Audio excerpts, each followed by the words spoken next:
ब्रज की पावन धूल में जहाँ हर कण राधा नाम का जप करता है, वहीं से प्रारंभ होती है एक ऐसी दिव्य कथा जो केवल कहानी नहीं, प्रेम का परम रहस्य है। पूज्य हरिशरण उपाध्याय जी महाराज द्वारा रचित श्री राधा चरितामृतम कोई साधारण ग्रंथ नहीं है, बल्कि श्री राधा रानी के चरणों से प्रवाहित होने वाला भक्ति, माधुर्य और महाभाव का अमृत है। इस पावन श्रृंखला में हम जानेंगे श्री राधा रानी का दिव्य अवतरण, बाल्यकाल की कोमल लीलाएं, सखियों संग मधुर प्रेम प्रसंग, श्याम सुंदर के साथ रस, मान, मिलन और विरह, ब्रज की गोपनीय प्रेम लीलाएं, श्याम सुंदर के साथ विरह, तड़प और उन्माद, और अंततः श्री जी का गोलोक गमन, जहाँ प्रेम अपनी पूर्णता को प्राप्त करता है। यह केवल घटनाओं का वर्णन नहीं, यह उस प्रेम का अनुभव है जिसे वेद खोजते रहें, योगी तप करते रहें और भक्त अश्रुओं में पाते रहें।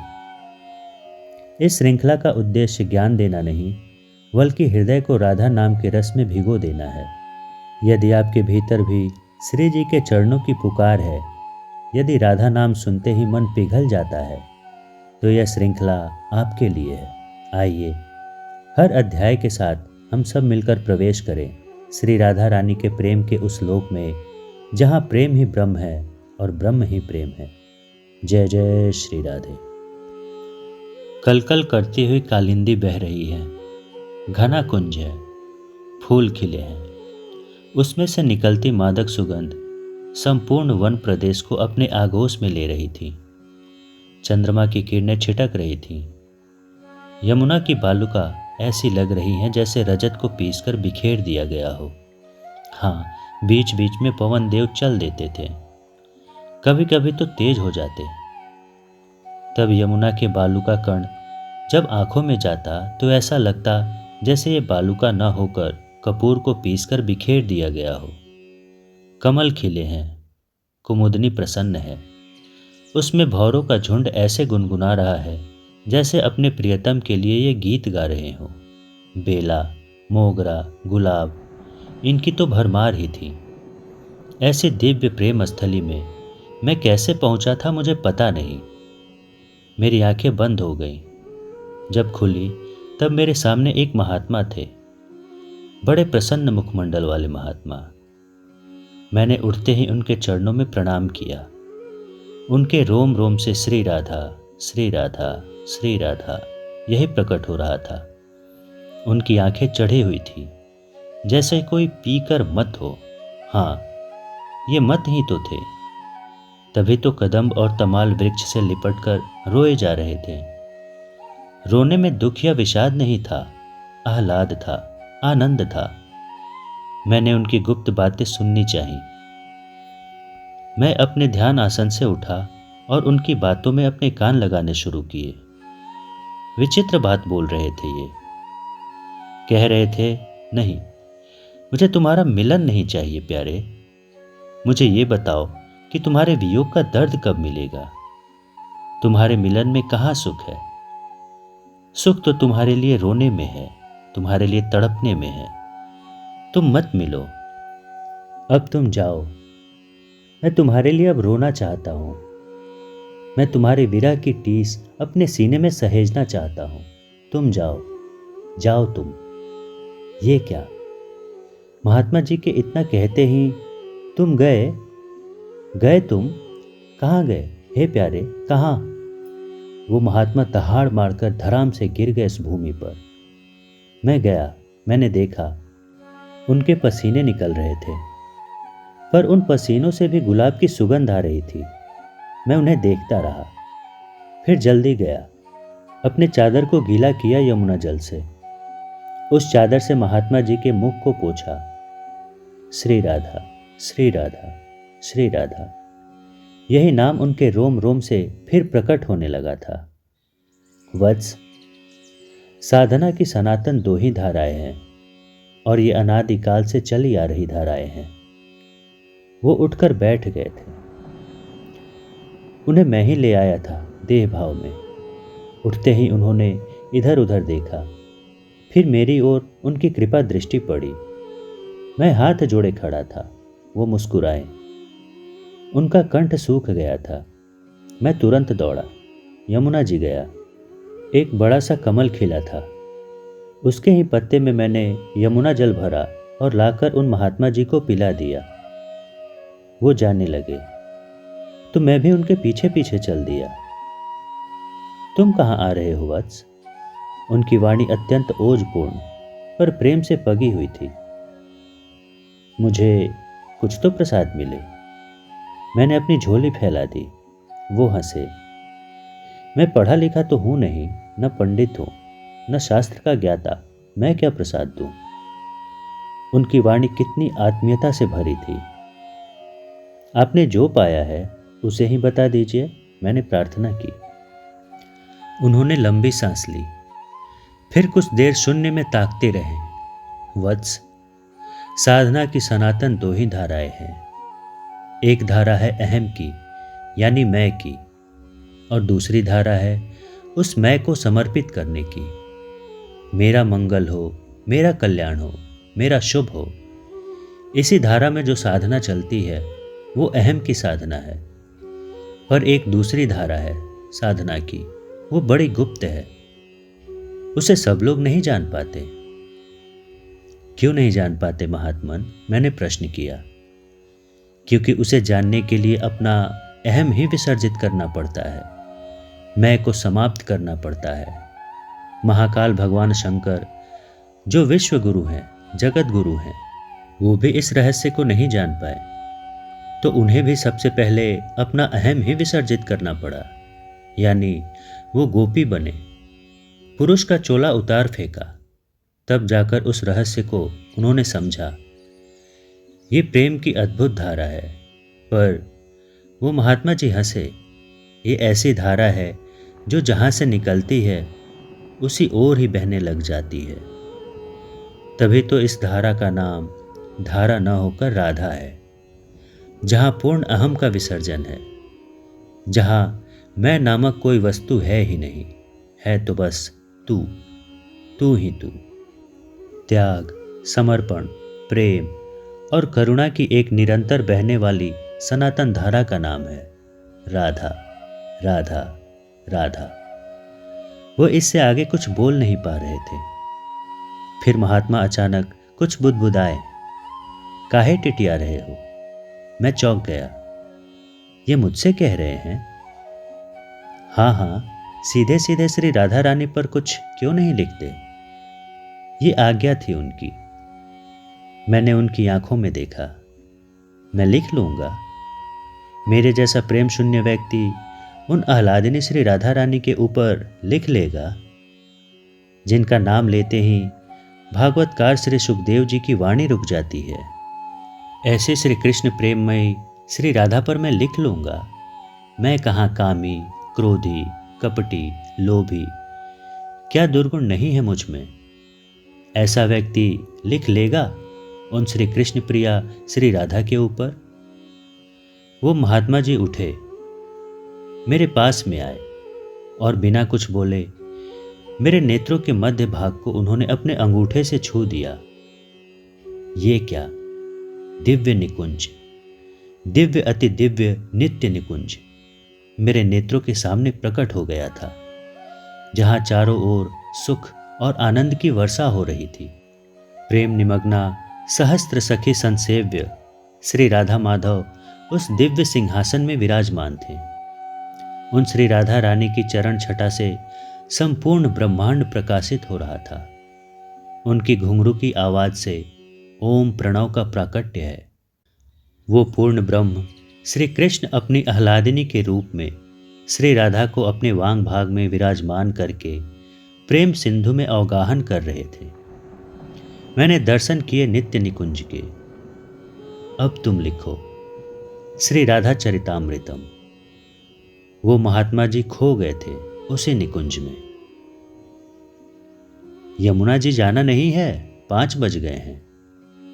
सुबह 5 बजे मुझे उठा दिया मेरे घर वालों ने। ओह, ये सब सपना था, मैं सोचने लगा।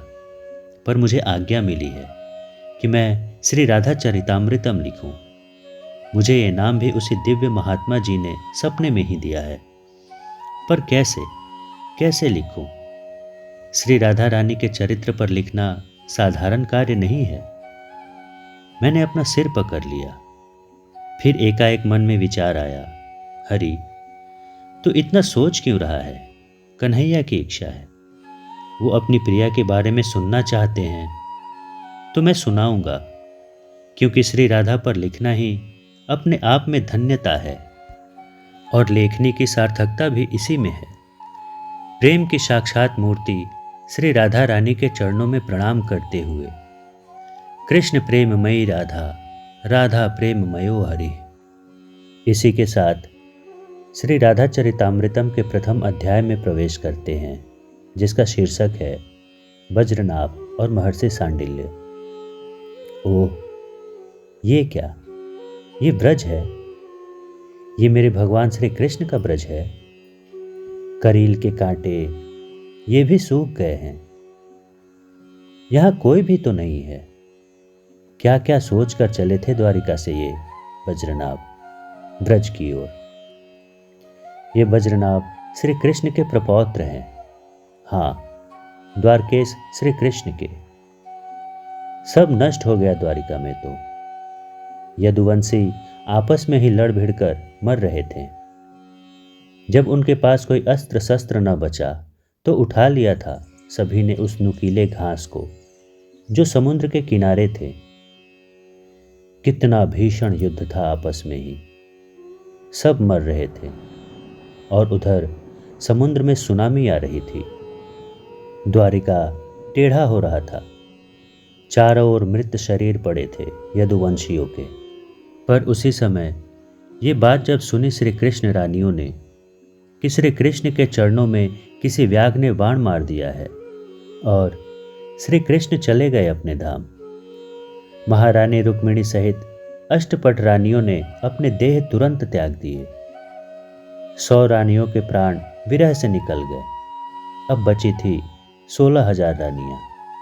द्वारिका डूब रही थी।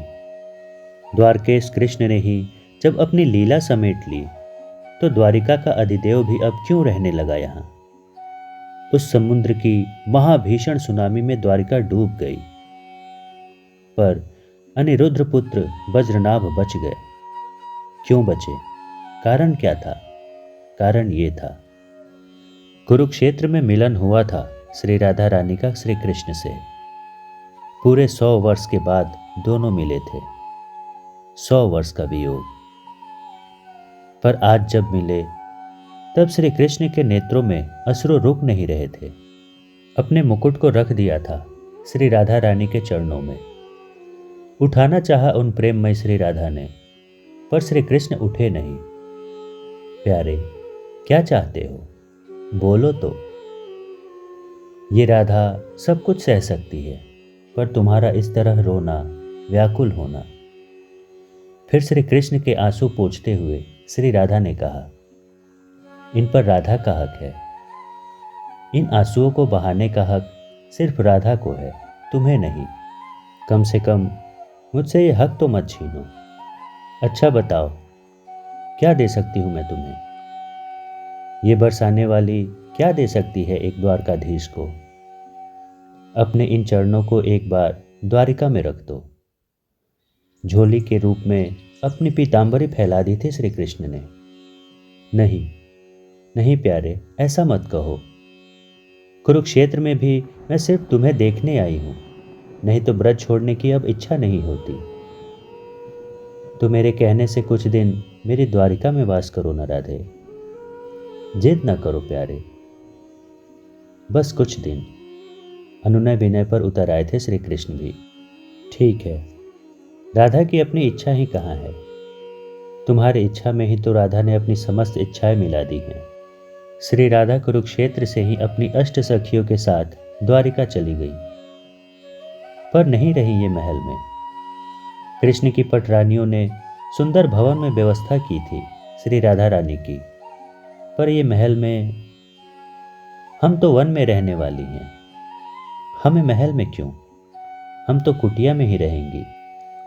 नहीं स्वीकारा श्री राधा रानी ने द्वारकाधीश का वो स्वर्ण महल, और कुछ दिन रही कुटिया में, दूर कुटिया में, अपने प्रियतम के गृहस्थ जीवन से दूर, उनके द्वारकेश जीवन के चकाचौंध से दूर। उस समय श्री कृष्ण की महारानी जामवंती ने बहुत सेवा की थी श्री राधा रानी की। वैसे ये संकोच की मूर्ति श्री राधा किसी से अपनी सेवा क्या स्वीकारे, पर श्री राधा का हर समय ख्याल रखना ये सब जामवंती ने ही किया। उस समय जामवंती के साथ ये बालक वज्रनाभ आता था। इसी बालक वज्रनाभ ने श्री राधा रानी के चरणों में वही चिन्ह देखे थे जो श्री कृष्ण के चरणों में भी थे। बालक वज्रनाभ वहीं बैठे श्री राधा श्री राधा श्री राधा यही जपना आरंभ कर देता। अरे वत्स, क्यों मेरा नाम लेते हो? अपने द्वारकेश का नाम लो। पर बालक वही नाम जपता था। एक दिन बड़े प्रेम से अपनी गोद में बिठाकर श्री राधा रानी ने पूछा, अच्छा क्या चाहते हो? आपका ब्रजमंडल, आपका श्रीधाम वृंदावन। बालक ने यही मांगा था। मुस्कुराई श्री राधा, ठीक है, तुम आ जाओ मेरे ब्रजमंडल। वृंदावनेश्वरी की आज्ञा, उनका वरदान प्राप्त हो गया था, इसीलिए तो बच गए थे ये वज्रनाभ। और आज जब समुद्र में समा गई द्वारिका, तब कुछेक के साथ वज्रनाभ और उनकी माताएं 16,000 चल पड़े थे ब्रजमंडल की ओर द्वारिका से। साथ में अपनी उन माताओं को लेकर आ पहुंचे ब्रजमंडल में। पर यहां तो कुछ नहीं था। 16,000 कृष्ण पत्नियां साथ में हैं। वज्रनाभ ने उनके लिए कुछ व्यवस्था की, कुछ सुंदर भवन बनवाए।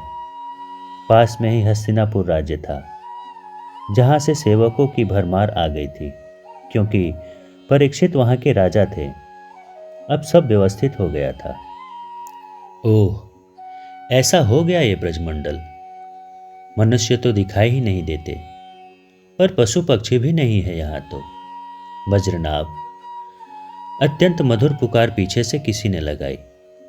जैसे ही पीछे मुड़कर देखा वज्रनाभ ने, तात परीक्षित।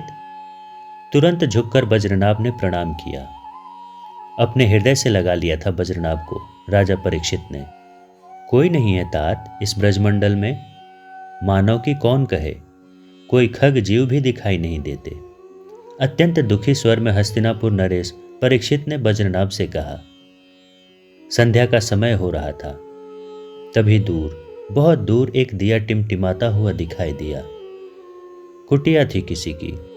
उस कुटिया में एक ऋषि बैठे तप कर रहे थे। ऋषि तेजस्वी थे। सफेद दाढ़ी उनके मुखमंडल की शोभा और बढ़ा रही थी। श्री राधा श्री राधा श्री राधा, ब्रजेश्वरी श्री राधा का नाम उनके रोम रोम से निकल रहा था।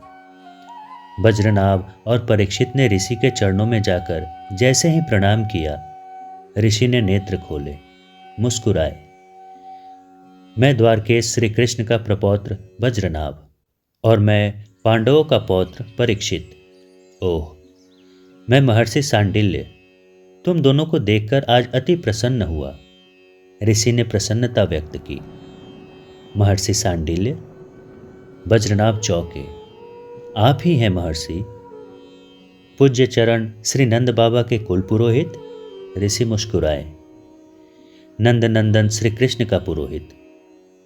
ऊपर की ओर देखते हुए उन्होंने लंबी सांस ली। हाँ, मैं श्रीमान नंद राय और स्नेह मूर्ति यशोदा रानी का पुरोहित हूं।